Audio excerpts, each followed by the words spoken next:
kubadda cagta ee FIFA waxaa magaalada Muqdisho caasimada Soomaaliya oo tababar ugu soo gabagabeeyay 30 macallin oo ka kala socotay saddexda heer ee kubadda cagta ee Soomaaliya. Macallimiinta halkaasi istiminaarka ku qaadanaysa ayaa maanta shahaadooyin waxa lagu guddoonsiiyay gudaha magaalada Muqdisho. Waxaa faahfaahinta warkaasi magaalada Muqdisho inooga soo diray wariyaheena halkaasi inooga soo warrama Maxamed Ibrahim Gabo. Waxaa magaalada Muqdisho caasimada Soomaaliya lagu soo gabagabeeyay tababarkii FIFA dhanka macallinimada kaasi oo muddo 5 cisho ka soconayay hotelka City Palace ee magaalada Muqdisho kaasi oo ahaa FIFA MA Grassroots Coaching waxaana ka soo qayb galay xafladda mas'uuliyiin kala duwan oo ka kala socotay qaybaha kala duwan ee bulshada xubno ka socday golaha wasiirada ee xukuumadda Soomaaliya mas'uuliyiinta ugu sarreeyay xiriirka kubadda cagta ee Soomaaliya saxaafadda dalka iyo dibadda oo heegan u ahaa muddadii uu socday tababarkani iyadoona howlka lagu soo gabagabeeyay munaasabadaasi uu ka muuqday sharaxaad aad u qurux badan waxaana halkaasi shahaadooyin lagu guddoonsiiyay macallimiintii dhamaysatay tababarkan oo gaaraysa ilaa 30 macallin macallimiinta ayaa waxay ka kala socdeen saddexda heer ee xiriirka kubadda cagta iyo waliba macallimiin ka socotay qaar ka mid ah gobolada dalka Soomaaliya kuwaas oo ahaa kuwa aan ka qayb galin seminaaradii ka horeeyay waxayna xafladaasi ahayd laba qaybood qaybta hore waa mid shahaado lagu guddoonsiinayay macallimiinta mid kale oo ka dhacday garoonka Koodiso waxa ay ahayd mid ay ka qayb galeen ku dhawaad 450 caruur kuwaasi oo qayb ka ah casharada maadaama barnaamijka guud ahaan uu ahaa qaabka ay macallimiinta ugu soo bilaabi lahaayeen meesha hoose waxaana xiriirka halkaasi isugu keenay caruur aad u fara badan oo ka muuqatay farxad iyo waliba sida ay diyaarku ugu yihiin barnaamijyadaasi ugu horreyn waxaa halkaasi ka hadlay xogayaha xiriirka kubadda cagta Cabdiqani Saciid Carab oo ka warbixiyay qaabka uu soo maray dadaalkii seminaarka isagoona u mahad celiyay xiriirka kubadda cagta adduunka ee FIFA oo san maanta kaliya inta ku ekeen oo markii hardan qaybtii hore ayaa noo xirmaysa maanta markaas sameeyna kadibna kale galabtay waxa jiri doona hadii Ilaahay yiraahdo xiritaanka oo festivalka jiri doona hadii Ilaahay yiraahdo inta kadib mudanayaal waxa sharaf noo ah ka soo qaybgalkiina munaasabadan aan naga soo qayb gasheen waxaana markii ugu horeeyay aan jeclahay inaan halkaan ugu mahad celiyo hay'adda xubinta aan ka nahay ee FIFA oo uu hogaaminayo gudoomiye u yahay Mr. Joseph Blatter oo really macna runtii noo ogolaatay nagana aqbashay in Soomaaliya marka la soo taabto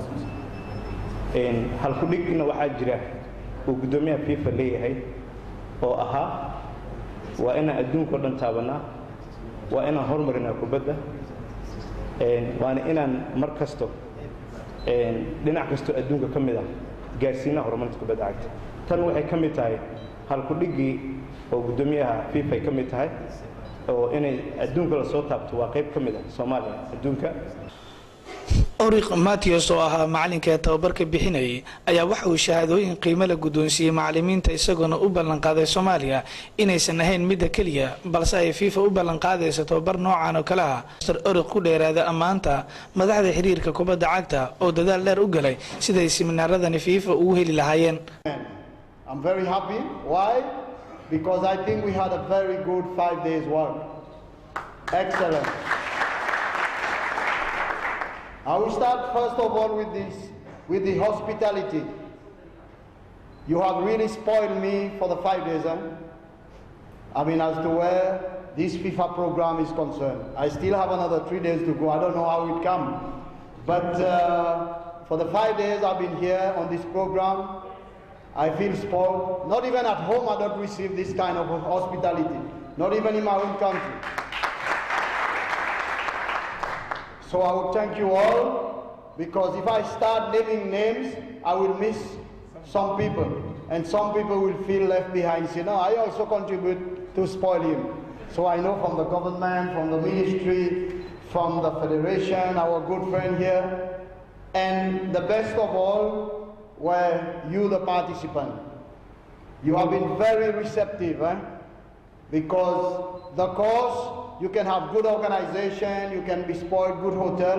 but if the participant, they don't assimilate, is of no use. And we've seen that. Yesterday we saw market activity. sidoo kale waxaa halkaasi khudbad ka jeediyay gudoomiyaha xiriirka kubadda cagta ee Soomaaliya Cali Saciid Guleed Roble oo isagana ammaan iyo waliba dardaaran u soo jeediyay ka qaybgalayaasha seminaarkan isagoona sheegay in xiriirka ay tababareen ku dhawaad 90 macallin aan furaynay waxay ahayd maalin aan raadinaynay cilmi inaan helno iyo wax cusub inaan helno laakiin maanta waxaan sugaynaa wixii aan qaadanay inaan wax ka helno macallimiinta waxaan la dardaarmayaa macallimiinta maanta 30 macallin meeshaan koorsada qaadatay waxaan rajaynaynaa 30kooda inay noogu bedelaan 30kii waa yar yihiin inta tababarka qaadato oo leeyahay waa 30 laakiin waxaan rabnaa 1500 inay wax noo baraan dhalinyaro yar ah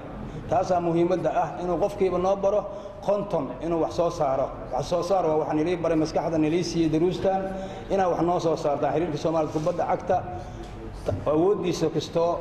marka adinka inaa u soo saartaan barodisiyoon wax soo saaridaan rabnaa aan jecelnahay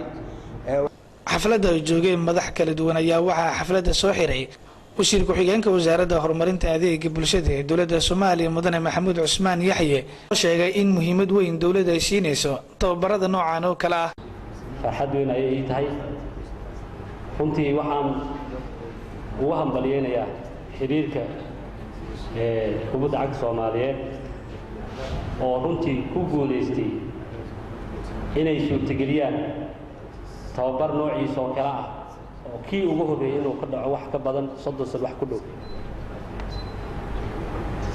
taas guushaas ayaga iska leh runtii dadaal fara badan ku bixiyay inay FIFA ku soo qanciyaan dalka inay imaadaan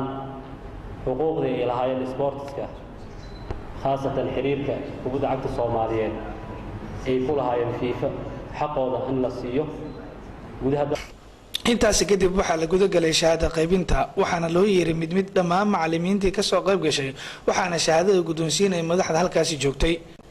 kadib qadadii ayaa waxaa la aaday garoonka kubadda cagta ee Konis halkaas oo si tijaabo u qaadanayeen casharadii ay soo barteen waxaana halkaas la isugu keenay caruur gaaraysa ku dhawaad 450 caruur oo daadoodu dhaxayso 6 ilaa 12 jir waxaana loo qaybiyay 30 garoon oo laga dhex sameeyay gudaha garoonka intii aan ku sugnaa garoonka caalamiga ee Konis waxyaabaha indhaha igu qabanayeen waxaa ka mid ahaa taqaatiirta heegan ku ah dabibida caruurta yariiska ee dheelaysay kubadda cagta